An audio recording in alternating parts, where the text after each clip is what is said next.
Assalamu alaikum wa rahmatullahi wa barakatuh. Natoka Diani Restaurant, mgahawa wetu maarufu hapa Ukunda, unaosifika kwa vyakula vyake vitamu. Lakini ndani ya mwezi mtukufu wa Ramadhani huu watu hawajafungua.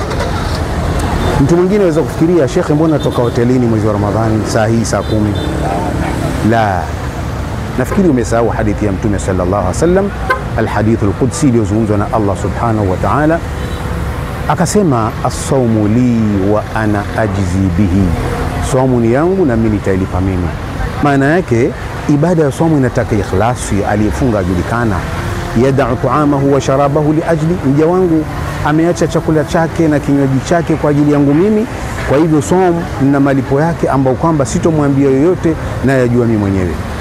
Na tafadhali, si kila anayetoka hospitali ni mgonjwa, aweza kuwa ameenda kuangalia wagonjwa.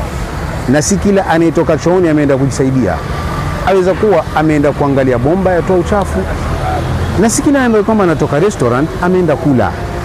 Hawa watu wa restaurant pia wanataka nasaha, wanataka mawaidha. Nimechukua nafasi hiyo kwenda kuwa nasihi. Saumu ni ibada ya Mwenyezi Mungu na yeye ndiye atailipa.